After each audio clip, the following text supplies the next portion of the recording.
What if there was a podcast where one NFL legend talked about football? What about two NFL legends? This is Wideout's World, where the gridiron comes alive. NFL legends Irving Fryar and Michael Timpson, breaking down the game from the ultimate insider perspective. Game recaps, upcoming previews, and exclusive analysis straight from the minds of those who've been in the trenches. Wideout's World. Let's do it. Are you ready for some football? We're ready for some football, baby. We're ready for some football, baby. But I just never get over that intro. It's pretty good. What's going on, everybody? Here we is. Huh? Here we is. Here we is. The country. You like the country guy? Yeah, here we is. About some football, baby. Well, yeah, football, baby. So here we is. Wow. Wideout's World. I am Irving Fryar, and this is my co-host, Michael Timpson, right there, my former teammate. Oh, you know what I meant to do, man? I was in New England a couple of weeks ago. I got a picture. They sent me a picture of you and I in our uniforms on the field. I'll have it ready next week. I'll throw it up next week. Okay. We're both in our Patriots uniforms, old school, number 83 and number 80. That wasn't when I had number 4. Oh, okay. That was not, because remember before I had 45 when I first got there. I had 40. I was like, ooh, 45. I don't remember that. You did? You know, my number wasn't 80 when I first got to New England either. They gave me a different number. My first, probably, I think I played like 4 or 5 games in the regular season with a different number. You know what that number was? You don't remember? No, I remember what it was. You don't remember because you weren't there. It was number 28. I was number 28 when I first came to New England. That's the original number that I wore for about 5 or 6 games. And then we played Miami. And I guess because, according to Don Shula, he had something to do with the board that regulated numbers. So we played Miami, and I had a good game, but I was number 28. And he said something about it was hard for them to identify me as a receiver because I was wearing number 28. They didn't know if I was a running back or if I was a receiver, which was stupid because I'd been playing. But it was always some rule like that. But that's your problem. That's not right. That's their problem. Yeah. So he got it. He had it changed, and I had to wear an 80 number. He went in and got the rule changed or whatever during the season, and I had to change to an 80 number during the season. So I started out my first 4 or 5 games, and I don't have any pictures of me with number 28 on. But I played my first 4 or 5 games with the number 28, and then when Don Shula got involved because we whooped the Dolphins, we whooped them, and I had something to do with it. Number 28, he had my number changed to an 80 number, so that's when I started wearing 80. What was your number in college again? 27. Okay. And I asked for number 28 because it was a step up. It was the next level up, so I wanted number 28. That's why I asked for it. But yeah, what's going on? What's this 19 Eddie C? What's going on? Billy Bell is in the house, and Dawn is in the house. She said, "Good evening, gentlemen. Good evening to you, Dawn." Good evening. Good evening. This is week 11. Hey, what's up? Turkey Day's coming up. You ready? No. Okay. I just, right. you know what? I am not ready for Thanksgiving. I ain't mean to strike a nerve. You struck a nerve, Doc. I get struck. I don't know about anybody else, but holidays stress me out. I get stressed during holidays, man. And I know I shouldn't. I'm supposed to enjoy the holidays. But, man, it's just like, for instance. Huh? Yeah, all the activity and people planning or want you to come see them. It's too much. I do so much when it's not a holiday. All I want to do when it is a holiday is sit down and be quiet and not be bothered. No offense to anybody, but that's like my day off, a holiday. I just want to sit at home, don't put any clothes on, don't wash up, don't brush my teeth, just sit on the couch and do nothing. That's ugly. That's ugly. Exactly. That's what I want. Okay. But I can't ever rest. Then I got to rest from the holiday. So I don't know. I can't win. Well, you always off. You're going to be off for a minute. I'm going to be off for a while because Thanksgiving and then Christmas. And then you got to spend all that money. Man, it's crazy, man. It's just never enough. Who came up with these holidays anyway, bro? Who came up with these holidays? Irv, you need therapy. Do I need therapy? Yeah. Well, are the holidays to keep money flowing? Is that what it is? To keep the economy going?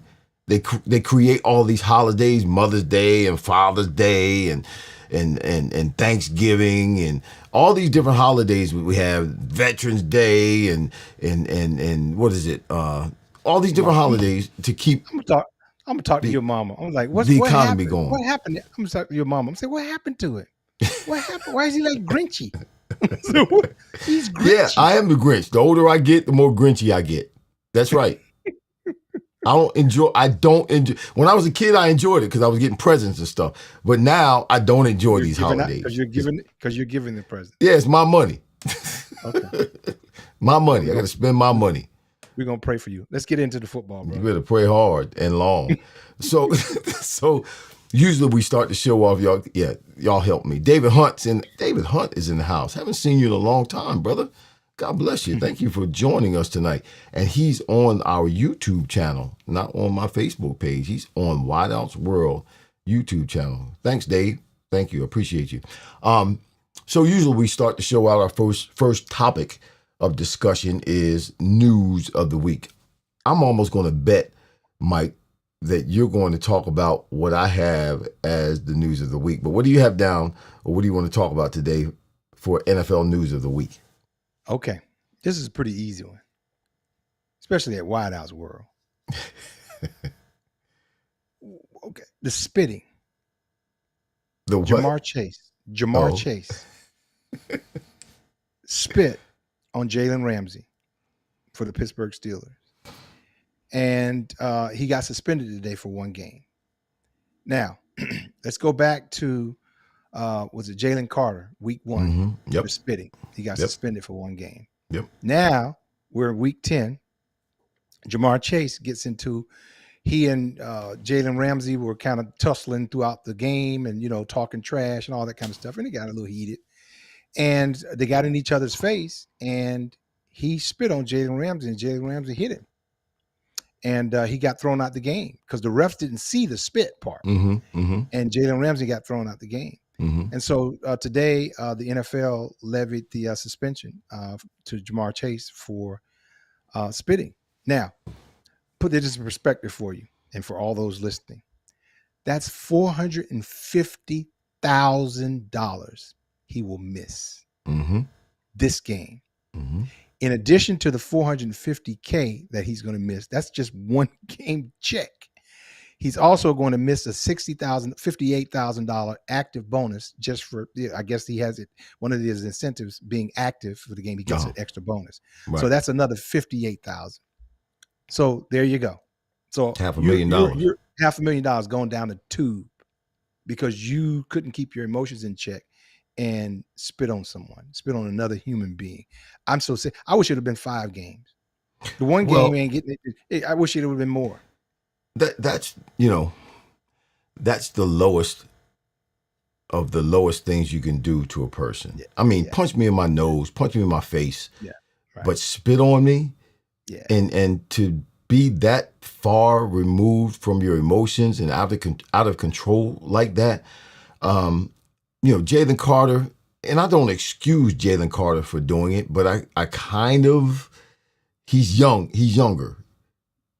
But Chase, he's been around long enough, man, to know better. And for him to spit on another player, on the opposing team, you're going at it.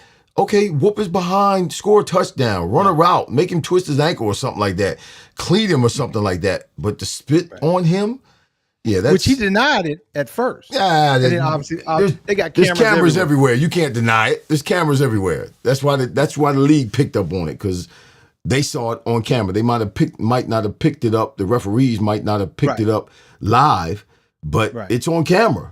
They got cameras everywhere, particularly in a game. So if he tried to deny it, now he's lying. So he's living in a falsehood in his mind, or denial, I should say. But that's inexcusable for me. For spitting on someone is inexcusable. We like Chase, obviously. I mean, just being wideouts. I mean, we love his work. Right. But that there, Yeah. that took a step back for me. Yeah. For him, you know. And you can. That's not something that you can't control. You know, that's something that you can control. Punch him if you pissed off. Punch him. Don't spit on him. No, I'm serious. If you feel that kind of way, then let's go at it. Right. But don't. Well, That's I think what you're saying, we'll have more respect for him if he just go, man and fight. Just fight him. If you mad at him, he's disrespecting you or whatever, you feeling that kind of way, then fight him. You gonna spit on him? Come on, man. That's a punk move. Actually, that's a punk move. Yeah, and plus today, in today's world, in today's society, with we just came out of COVID, you gonna spit on somebody? Come on, no, that don't fly. It doesn't fly at all. I'm surprised they're only fining players a game. Right. I think it should. I mean, obviously he's losing $500,000, which that's a big ouch. That's a big ouch. Yeah. But I think it should be a couple more than that. I think it should be 2 or 3 games because that's low. That's low. It's very disrespectful and it's not sanitary. Come on, man. That's just loving my destiny's in the house. Russell Watson's in the house. Good to see both of you. So that's you had a good some one. News? Though. What was your news? So we didn't have the same one. I'm surprised. No, we didn't have the same one. We didn't have. Okay. I'm surprised on Wideout's World. You didn't come out with that one. Well, no, I thought about that one, but here's something. Shedeur Sanders got a chance to play. That's NFL news. Did you know about that? Yes, sir. Yes, sir. So the second half of the game against the Ravens, Shedeur came in because obviously there was concussion protocol being given to Dylan Gabriel, who obviously they were starting in front of Shedeur. This is something that I think inevitably was going to happen via injury. It was just, because Cleveland, being in Cleveland is just, the organization is snake bitten. So it was just, as hard as they were trying not to play Shedeur, this was going to happen over time. But I also believe that Shedeur was not prepared to play. And that was not, in my opinion, not on his shoulders. That was on his coaches. That's on Cleveland and the coaches' shoulders to make sure that he's prepared to play just in case the starting quarterback goes down. So he completed his first 2 passes, which he started off good, but then then he got sacked on the next pass. Got rattled. Which was the last pass or last play of that first possession. His first possession, first 2 passes, boom, boom. He completed them. Okay, feeling good. Then the next play, which was the last play of that first possession, he got sacked.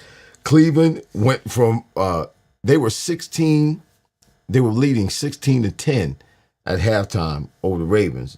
Then obviously Shedeur threw an interception, which, man, it just couldn't go good for him. And Cleveland went from leading 16-0 to get to behind 23-16. He was 4. Listen to these stats, man. This is and I believe these stats were put out because of some of the same reason he was drafted later than people predicted him to be drafted, and for him to what be. What do you mean put out? Those are his stats. I understand, but what I'm going to tell you, what comes along with the stats. Okay, watch this. So he was 4-16 for 47 yards and 1 interception, 16 yards on the ground. He was sacked twice. Here it is. He had a 13.5 quarterback rating. So it's 13.5 passer rating is the lowest passer rating. This is what I'm saying. Is the lowest passer rating by any player with 15 or more pass attempts in their NFL debut since Browns quarterback Brandon Weeden, who had a 5.1 in week 1 in 2012. Sanders, these are the stats they put out, man. Sanders had 25% completion rate and is tied with Terry Bradshaw for the 3rd lowest by any QB in their debut since 1970. with a What did he minimum do? of 15 pass attempts. 16? Denver, He had 16 attempts? Did he have he had 16 60, attempts? yeah. Denver, Scott Stankovich. Oh, no, I'm sorry, Stankovich. Stankovich had a 22.2 completion percentage in 1984, and Detroit's Jeff Comolo, 23.8 in 1979. He had a worse completion rate percentage, and they had the worst two completions percentage ratage. These people are doing these stats. That's what I'm saying. But they did that stat simply to make Sedor look as bad as possible. And we know where it all falls back to his father, Dion, and they're trying to make sure that that Dion and his predictions and his talk is overshadowed by their ability to control, so to speak, the situation. But he did get in. He will be, if the concussion protocol is not lifted on Gabriel, he will be starting next week. And so with a week of preparation, according to him, obviously he feels as though, and he said he had a bad game, but with a week of preparation, he feels as though, and I feel the same way, he'll do a little bit better. But you know as well as I do, Mike, that falls on the coach. Now, they didn't have that boy prepared for that game. But let me ask you a question. Think back to your playing days. The number twos don't often get a lot of reps, particularly at quarterback. No, they don't. So, because my wife and I was having this conversation because she was like, "Oh, it's a setup.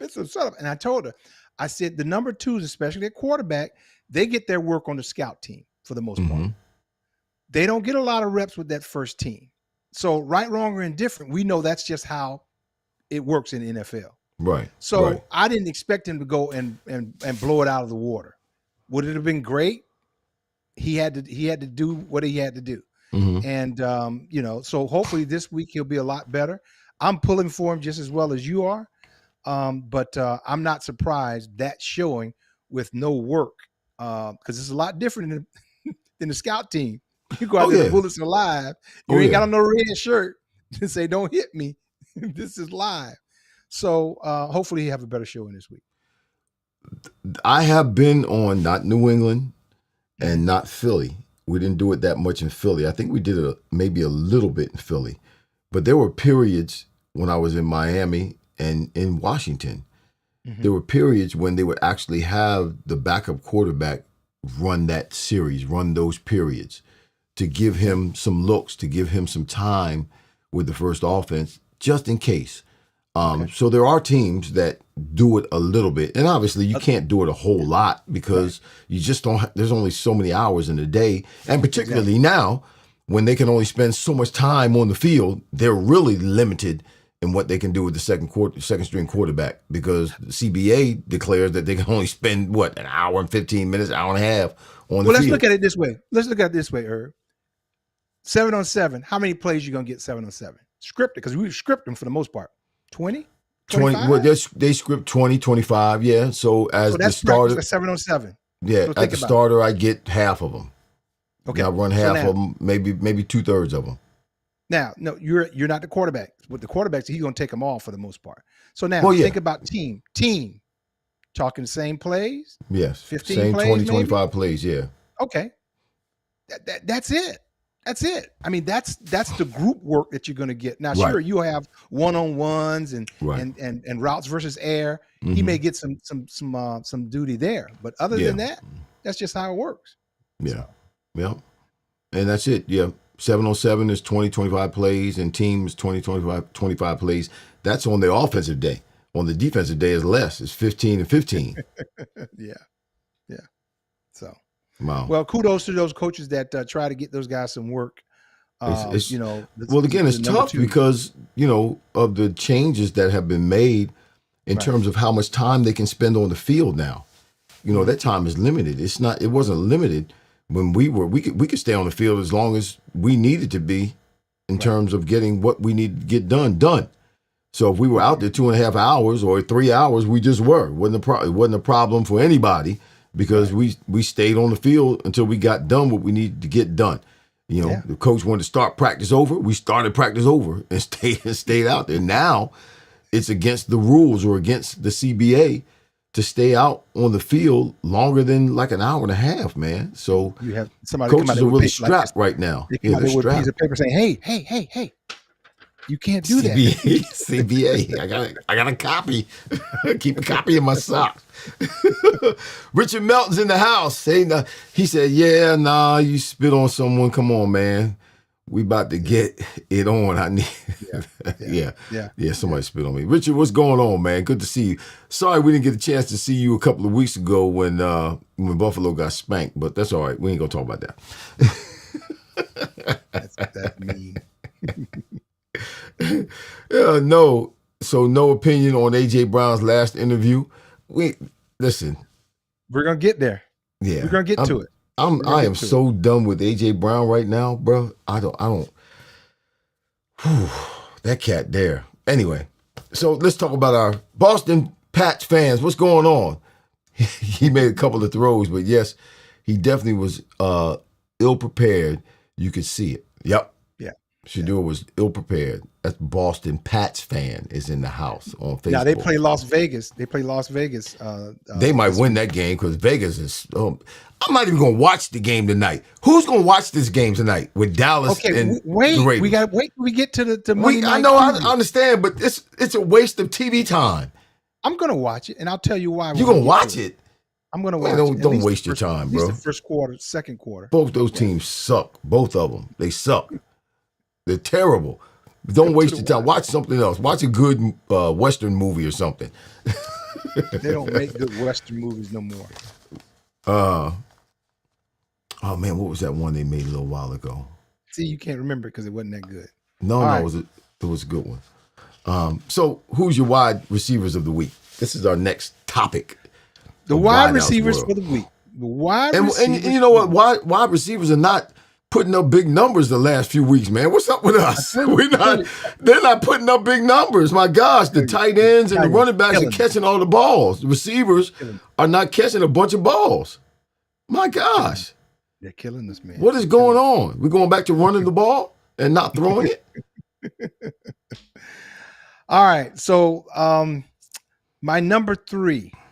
We'll start off with my number 3 is the first year player out of Terry McMillan. What the heck? Tata. I can't even pronounce his name. Tatariola. McMillan, yeah. McMillan. Tatariola McMillan. And here's the thing. He's your number 3? He's my number 3. Okay. He had 8 catches for 130 yards. 8 catches for 130 yards. Now, 2 TDs. 2 TDs, Carolina. And he's working out well. I mean, he has roughly about 50 or so catches for the year. 6'5", 212 out of Arizona, 2 TDs, 8 catches for 130 yards. Good looking rookie. But he's on Carolina. So, you know, nobody knows a lot about him. Right. But he had a breakout game, so we're going to give him his props.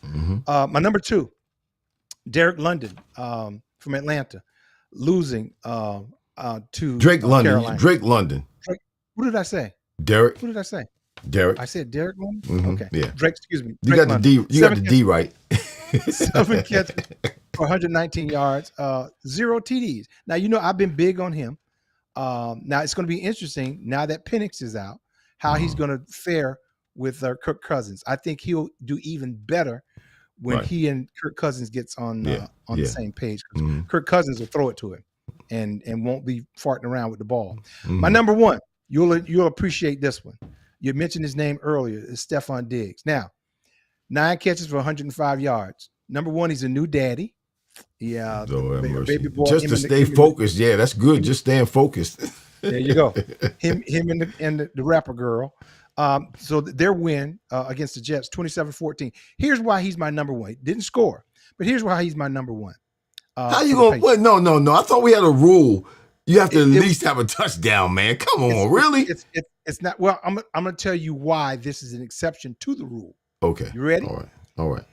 He has sparked that team because just prior to him getting there, they had nothing in terms of the wideouts. Right. But I just believe the spark that he has brought has permeated that whole locker room.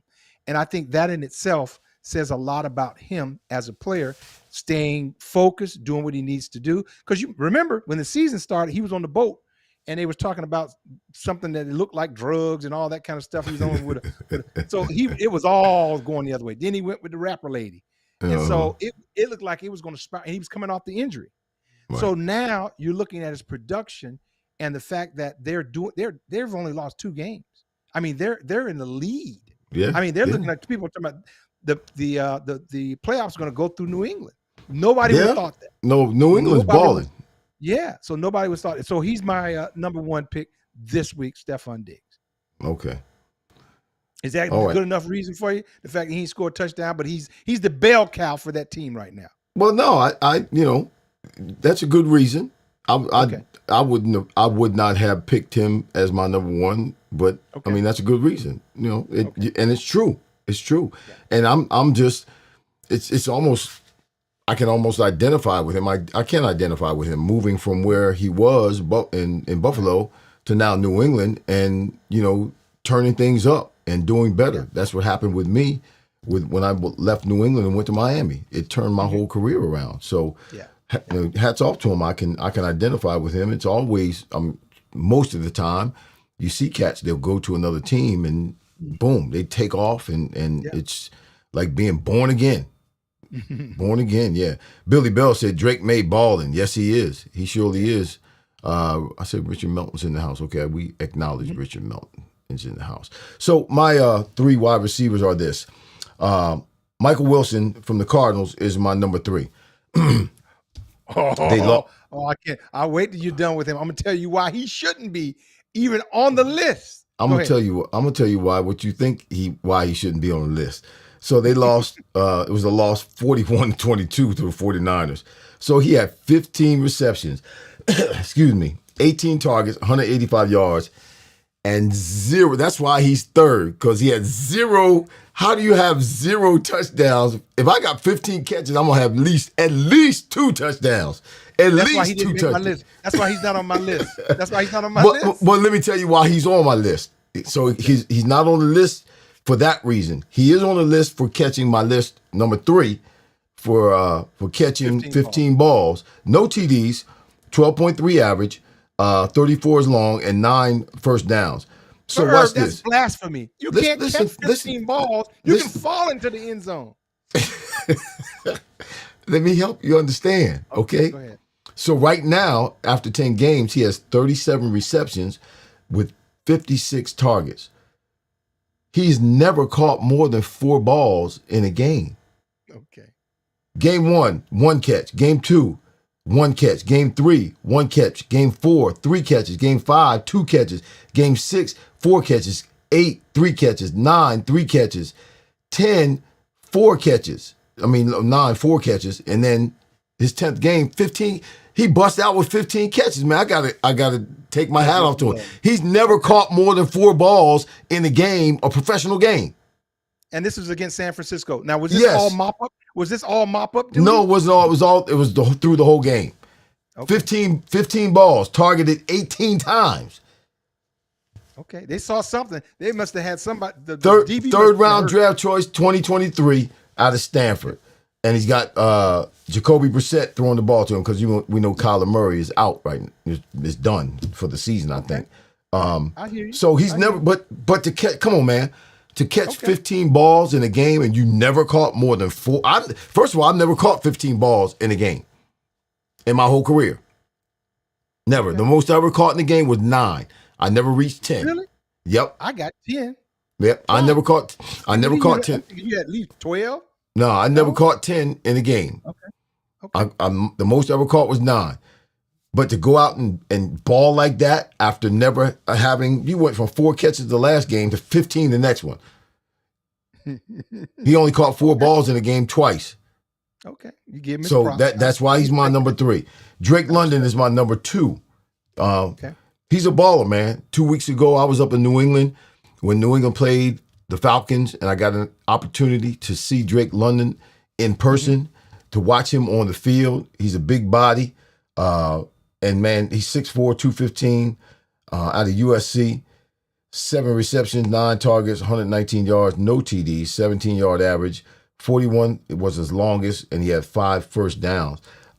He's just a baller, man. He's one of those guys that's going to be around for a while.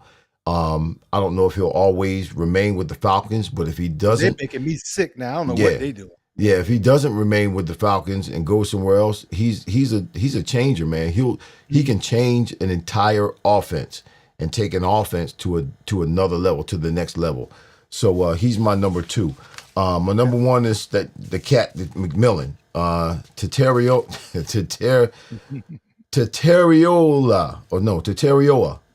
McMillan. 6'5", 212, like you said, with the Panthers. He had his career highs in TDs and receptions in this game. 8 receptions, 12 targets. And anytime somebody does that, to me, that's a great thing. When they play the best, or they put up the best numbers that they've ever put up before. 8 receptions, 12 targets, 130 yards, 2 TDs. That's why he's my number 1, because he was one of the few receivers this week that scored any touchdowns. 16.3 yard average, 39 long, 7 first downs. It was his career high in touchdowns and receptions. And Bryce Young had his best game ever, too. They won. 448 Yeah, yards. man. Yeah. So right now he's got 54 receptions on 89 targets for 748 yards and 4 TDs. He's a rookie. He's a promising rookie.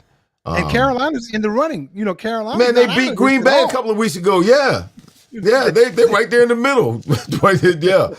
Who would have thought the Carolinas, they're right there in the middle. They're right there in the middle of that division. And like I said, they beat Green Bay 2 weeks ago. Embarrassed Green Bay. So they're right behind Tampa. Yeah, nobody would have thought that. They're right behind. They're 6-5.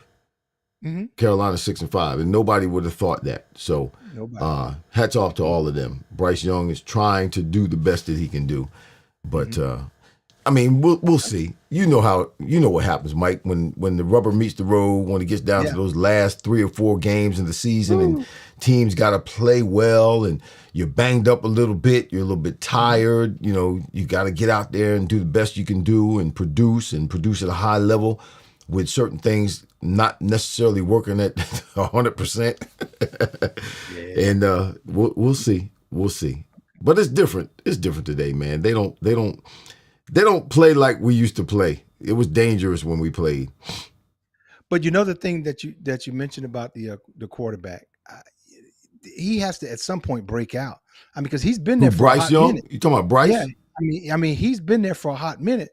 When you think about it, I mean, this is going into his 2023 was his first year. Yeah. His first round pick. So, I mean, he's still young. He's only 24, but I keep expecting him to just separate himself and just do really well. But, I don't know if it's Carolina. I don't know if it's him. It depends on the game. I mean, because now the next game he come and flop and you're like, oh, yeah, here you go again. So I'm not sure. My opinion, his countenance, what I see in him when I watch with my naked eye, ocularly, I just don't think he's got it. Not that he can't be a quarterback and be a decent quarterback in the NFL. He's already done that. But can he be that guy that goes to the next level and makes plays, makes things happen, and makes plays when the team needs him to make plays as a quarterback to take them to wins and victories? No, he's not that guy. I don't think he's that guy. He's going to be good. He's going to be entertaining. They'll be in the hunt, but he won't get them over the hump. Okay, gotcha. I don't think that's my opinion. That's what I see. Okay. So let's look at some of the games that took place this week. What's your opinion about the Seahawks and the Rams? That was a great game, bro. Or it was a highly touted game, I should say. It was a highly touted game. Well, I mean, the Rams squeaked it out, 21-19. Right. Here's the thing that I like about the Rams. And you watch how it catches on. So now, if you think back a couple weeks ago, they had 3 tight ends that all 3 of them scored in the game, Right. and now this whole 3 tight end set.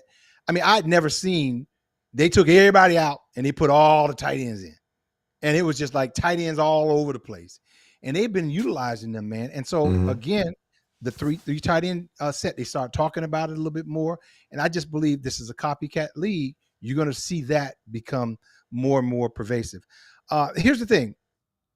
As I watch the game, I'm watching Nakua, and I'm really trying to get a bead on what makes Puka Nakua so special. I'm saying here's the thing, he breaks tackles. He breaks tackles like a running back. He's dependable, man. Puka Nakua is dependable. Everybody knows in any given situation when it's 3rd down and 5, everybody knows who Matthew Stafford's going to throw the ball to. But and so was Cooper Kupp. But this guy breaks tackles like I've never seen. Well, he's a big body. Yeah, he's a big body. Yeah, but to break tackles as a wide. Now here's the other thing. The flip side of it, I'm watching Devontae Adams. He had a little slant move and scored a touchdown, but then he winds up. That was the only reception he had. He only had one. They targeted him 8 times. Well, Matthew was overthrowing him. He was off. Matthew Stafford was off a little bit. He was off a little bit. He was off. Well, yeah. But I was just really surprised that he had 8 targets. He only had the 1 reception. Right. Yep. Yeah, so he had he had the TD though. Yeah. Oh no, he had a little slant, little shake move. Yeah. But see, here's the thing. What the point I'm making, if they can get those guys popping at the same time, and as hot as Matthew Stafford is, I just think that this team can go far. You know, I love the tight end set. I'd like to see more of that from team to team. Now I know why some teams have 4 tight ends, and then we're going to have less linemen. We're going to get more tight ends. I see why now. Right. You know. So. Right. Well, nobody is playing. He's the number 1 choice right now for the NFL MVP, Matthew Stafford. Don't forget about Baker. Baker down there in Tampa. Don't forget about him. They just lost though too. And Matthew Stafford has thrown for 20, and he's most of the time, even in this game against the Seahawks, he didn't have big numbers, but he just did what he needed to do to get the win. Right. And anytime, Sam Darnold, for me with Sam Darnold, anytime he gets into a big game like that, they're both coming into the game at 7-2, and you want to get this game, and you want to make your mark and put your foot down. And for some reason, he just always seems 4 interceptions, man. Yeah. 4 interceptions. You can't win a game with 4 interceptions, even though they hung in there pretty good. And and didn't really give up a whole lot defensively with Matthew Stafford, and they kept him under control pretty much, but he was able to do what he needed to do to get the win. And this team, as far as the Rams are concerned, there's nobody playing better than them right now. Matthew Stafford has 27 touchdowns. He's thrown for 27 touchdowns. He's leading the league right now. They're a team that is separating themselves from everybody else. They're establishing themselves and people can see it and people can know it, that we're better. We're the cream of the crop right now in the league as far as how we're playing, the points that we're putting up, the production that's coming on. But, Seattle did a good job defensively. I think they did enough defensively to have a chance to win this game. Let me see. Seattle stopped the Rams over and over again after the 2 early touchdowns, 1 from an interception. Seattle allowed 1 drive over 5 plays on that whole afternoon on 11 possessions. Okay. 11 possessions with the Rams. So their defense played well enough. It was just the fact that Sam Darnold threw those interceptions and it led to short fields for the Rams. It was short fields. Stafford only threw for 130 yards. Yeah, I like the running back. Kyron Williams is a pretty good running back. I like him. Well, that's the thing. That's what makes them so scary, is that if Stafford's not throwing the ball, they can run the ball. Mm-hmm. With what's his name, Kyron Williams. Yeah, they can run the ball with him, and he runs the ball obviously well. And if they're both on, it's a wrap. So, but they're the team to beat right now in the NFL. And then you go back to last year, they gave the Eagles a hard time last year. They gave the Eagles a hard time this year. So now here's the interesting part. And the Eagles haven't gotten their offense together yet, man. They're playing well defensively, but we're gonna get to that. But here's the thing: when you talk about the Rams, they go to the Buccaneers. They go they're home. Excuse me, they're home against the Buccaneers. Good test. The Panthers, the Cardinals. Then they got the Lions.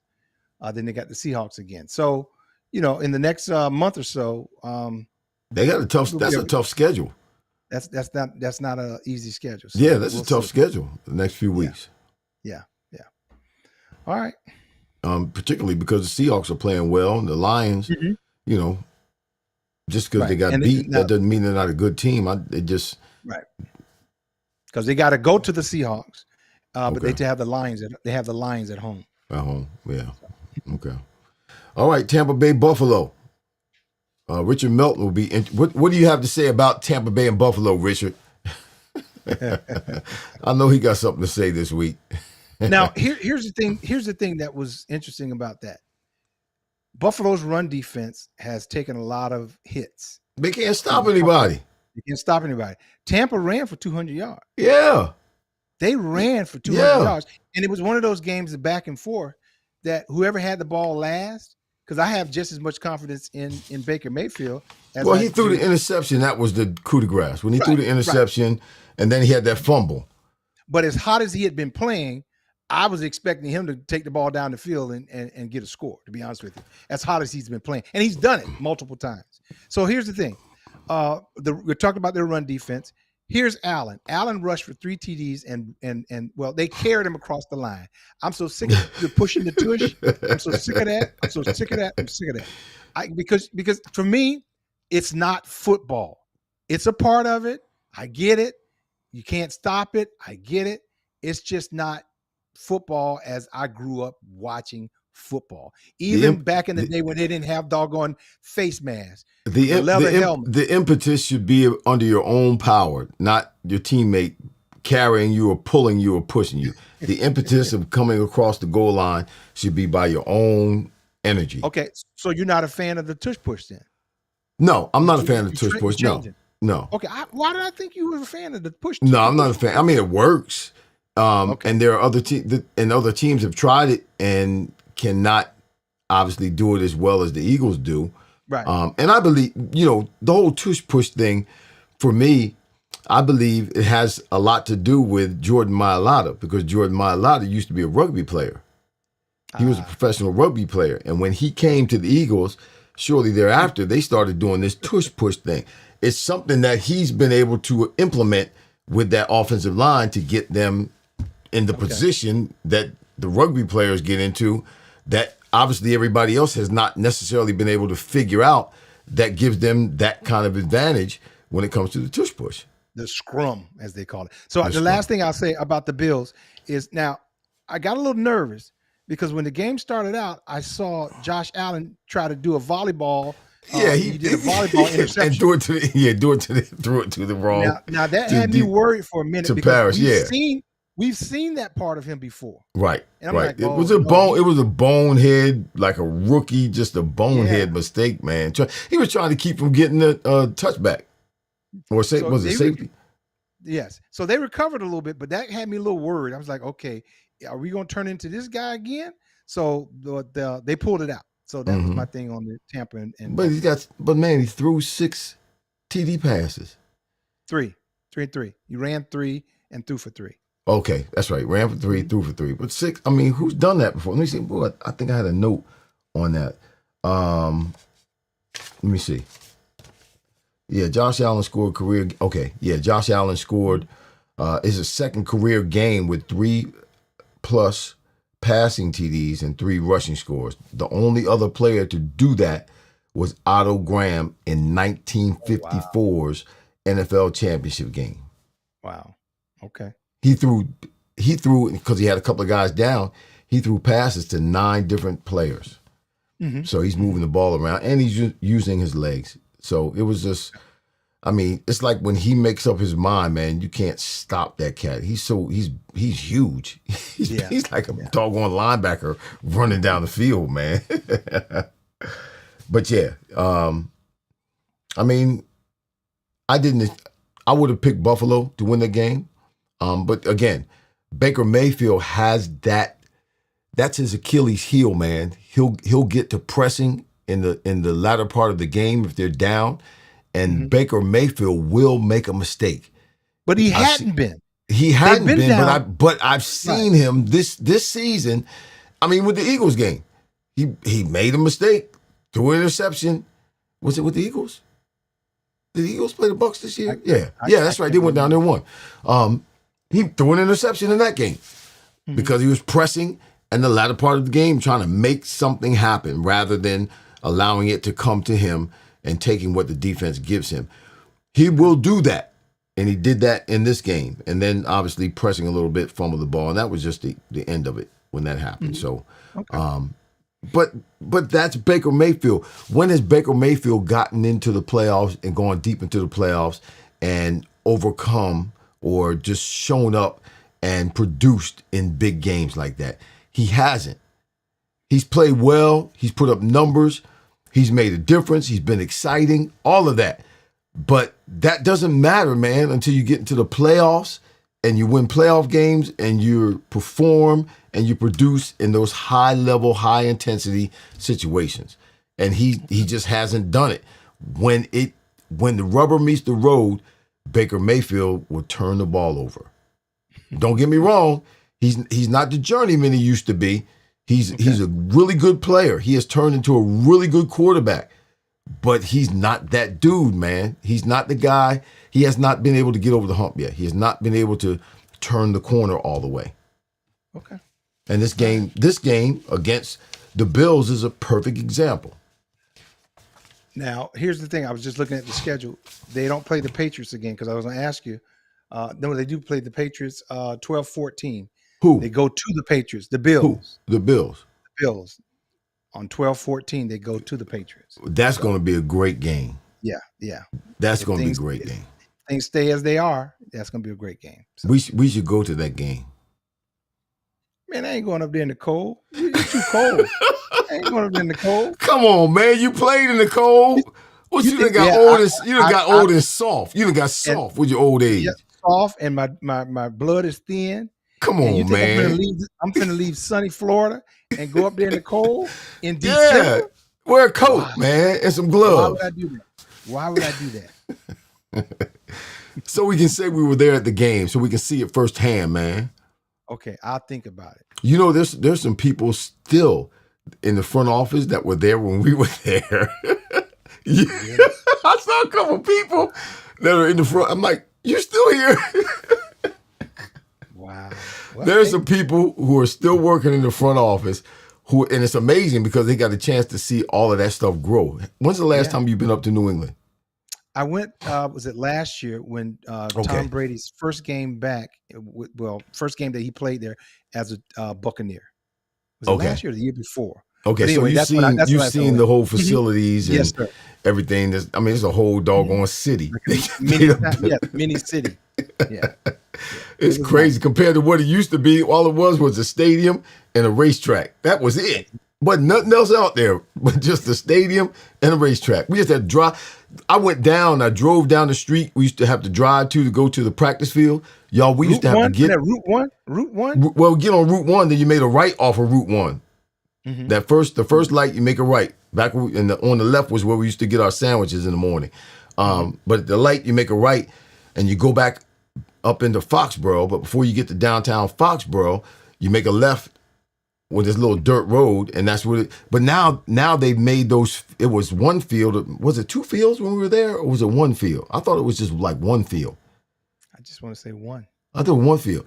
But now they've got these artificial turf, and it's like a whole thing with youth. It's a whole youth, a whole youth spread. They got a couple of football fields, and it really is nice back there. You can kind of see it from the road.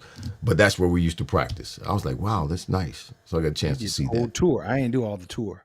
Oh, I did, man. I went downtown. Oh, I had a great meal in downtown Foxborough. Oh my gosh, it was great. It was really good. 12-14. I'll think about it. You remember Pastor Warner? You remember Pastor Warner? Mm-hmm. Mm-hmm. You know he passed away. No, I didn't know that. Yeah, he passed away a couple of weeks ago. He passed away the week before I went there.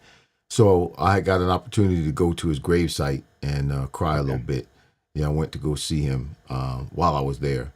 He's right off of Foxborough Circle is the cemetery. So I got a chance to go there and spend some time with him. Okay.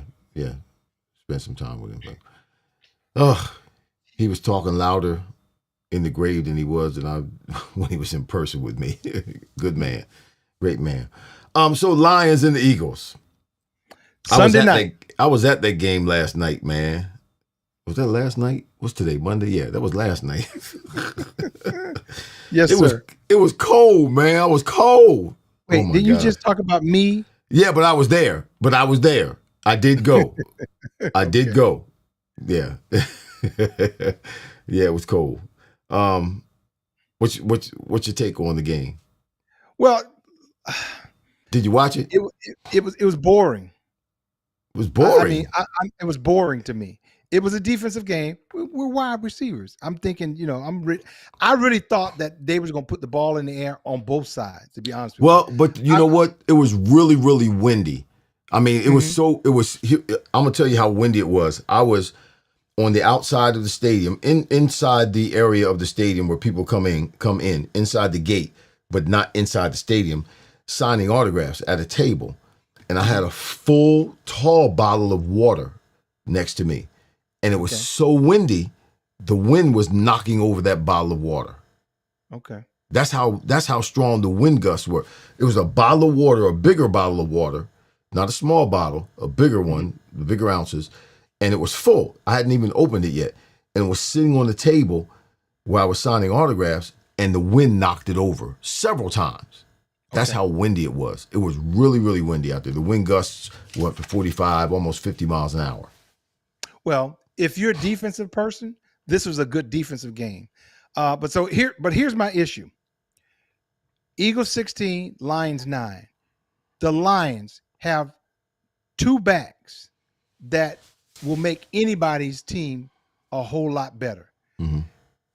I got a problem with Dan Campbell calling plays right now. The run game was non-existent. They had 18 carries between Gibbs and Montgomery for 66 yards. Not good. He had Goff throwing about 37 times for 255 yards. Now he's calling the plays. I got a problem with that. Now he took over the play calling duties after they lost. Yeah. They lost to Minnesota. Right. Since then, they won at Washington. That ain't saying much. And now this loss at the Eagles. I think it's a sign. You're not running the ball, man. You got a two-headed monster back there. Freaking Frack, Heckle and Jekyll, whatever their nickname was, Thunder and Lightning, Muscle. What was their name? Whatever their nicknames were. But you got two running backs? Yeah. You got two good running backs to use, and he's not utilizing them. So I'm not sure that it's not the right thing for him to do to calling plays. Mm-hmm. Maybe he should give that back and just be the head coach, because I'm not so sure this is working out well. Well, it's not. They were three of 13 on third downs. They had a total of 317 yards. Right? So Dan Campbell's call. He went for it on fourth down. They were 0 for 5 on fourth down. On the first 8 drives. Fourth down, the first 8 drives, through 8 drives, first 8 drives. 0 for 5 on fourth down. You think after they went for it fourth down and didn't get it the first 2 times that he quit that mess. Yeah. They were 0 for 5 on fourth down. And what does that do? That just puts a jolt in the arms of the defense of the other team when they stop you on fourth down. And also when you're going for it, you give them better field position depending on where you're going for it on fourth down. Amon-Ra St. Brown, he had two catches. Hey, you got this is 12, Mike, 12 targets. 2 catches, 12 targets for 42 yards. Right now, they're having a players-only meeting with the coach. Oh, my saying, gosh. Hey, look, they're telling, hey, Campbell. But listen, It holds true like it always does. And I said this before the game. I said this not last week, but I say this all the time about Goff, Jared Goff. If you pressure him, he gets discombobulated. And the Eagles up front, Jalen Carter, Jordan Davis, they kept pressure on him. And you can see, man, how it was having an impact on what he was doing. That's because he's sending the back out into the passing. He's sending Gibbs out into the passing. So there's nobody you don't have a blocker back there. Well, so that's why. He could be the extra blocker all he wanted to. It wasn't going to stop Jordan Davis and Jalen Carter. Well, it will help. It will help. But you know what? And all it has to be is over time, he just starts sensing their presence being close to them, and he starts rushing the ball. I mean, he threw the ball to Amon-Ra St. Brown 12 times and only completed 2 of them. He wasn't dropping balls. He wasn't dropping balls. They were overthrown, underthrown, all over the place. And don't get me wrong, there was some wind. It was, and I'm sure it had a little bit of an impact on the ball, but it didn't have that much of an impact on the ball. So that's what it was. Like you said, it was a defensive battle. Their defense played pretty well. The Eagles came out and they're still trying to figure out what they're going to do with their offense. I mean, they're very, very vanilla when it comes to their routes, man. They're running slants or stop routes, and that's really it. I mean, they don't run much more than that. When you go back and you watch the game, Patullo is really not opening up the playbook, or he's just limited in what he's able to create because there's no creativity in this offense. Mm-hmm. A.J. Brown finally got his passes, okay? A.J. Brown caught 7 passes for 49 yards. He should just throw the 49 yards in and throw the passes in, the catches in, and let it go. I would be embarrassed to come and say I caught 7 passes for 49 yards. What is that? 49 yards has no impact on the game at all. 49 yards? Okay. 7 balls? Mike, when have you ever caught 7 balls and only had 49 yards?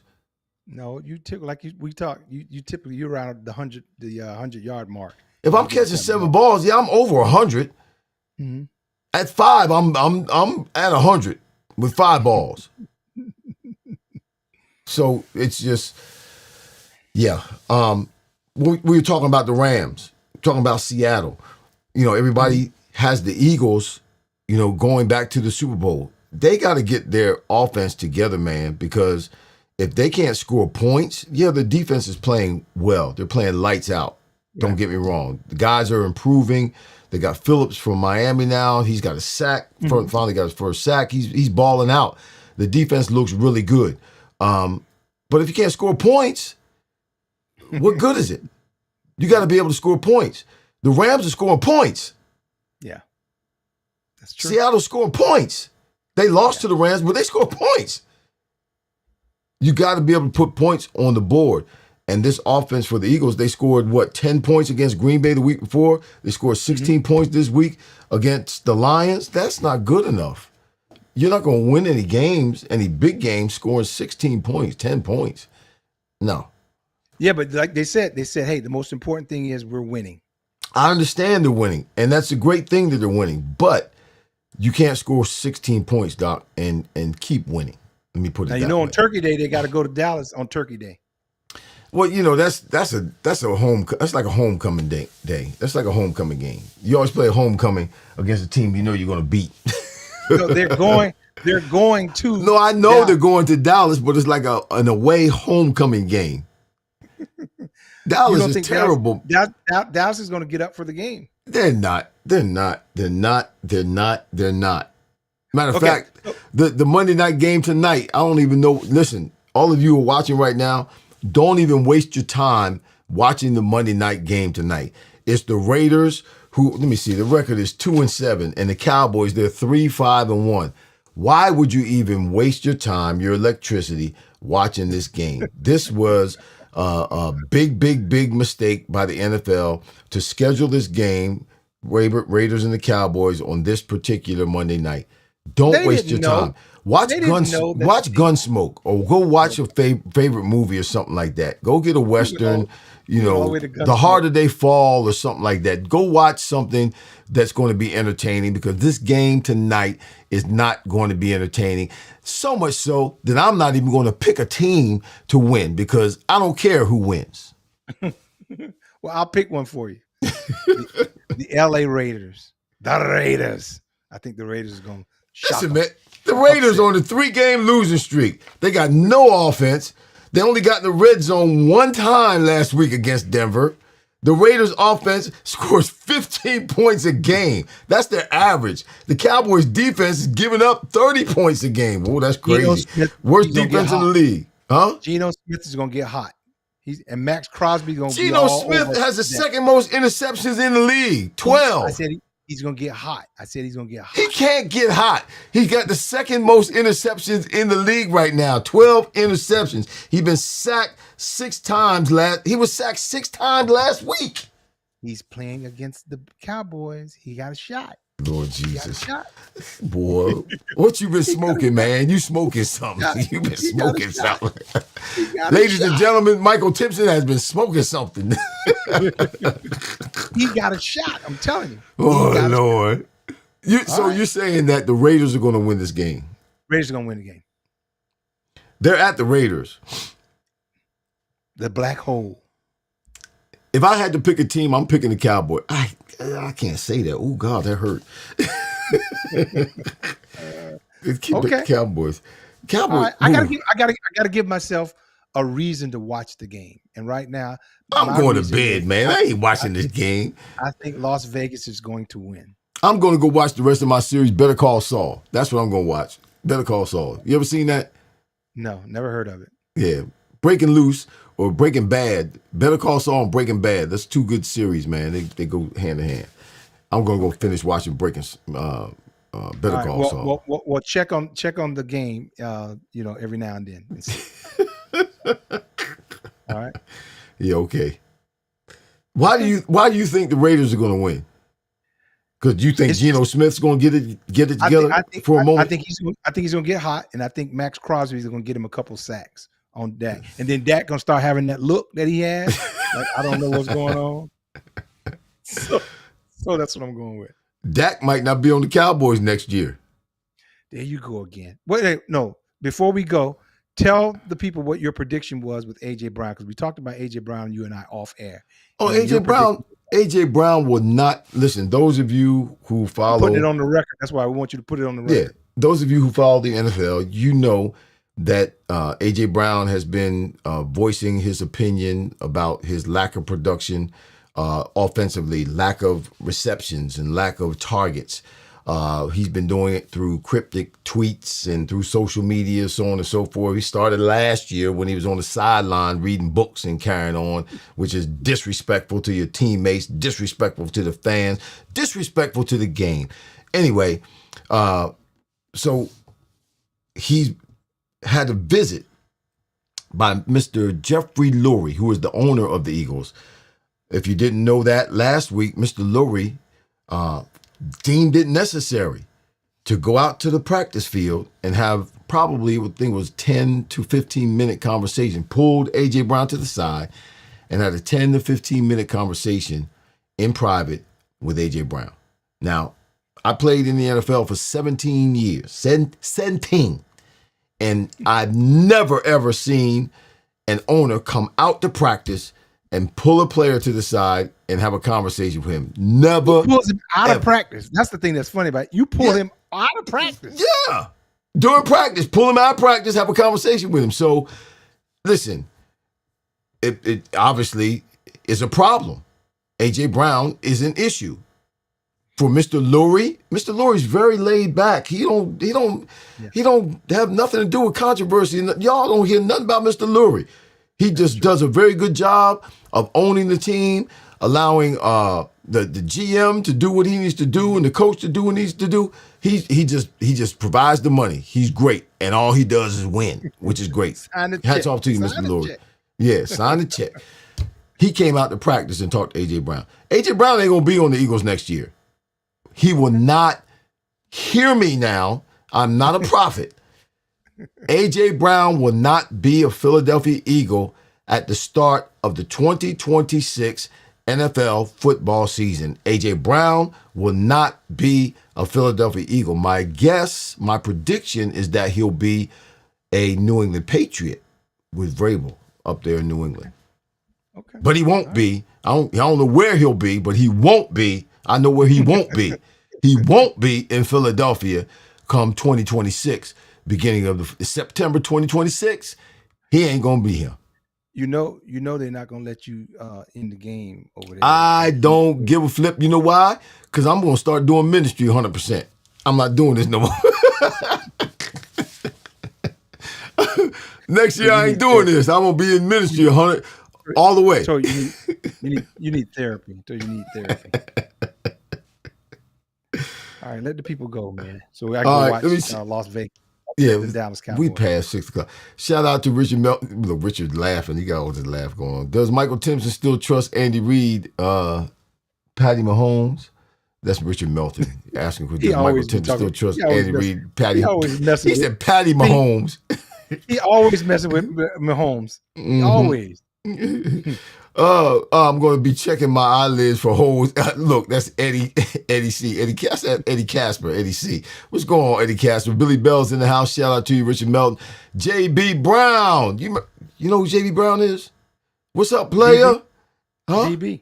Yeah, DB Miami played with me. What's going on, JB? Good to see you, bro. Yeah. Thanks for joining. Yeah. We need to have you on the show, man.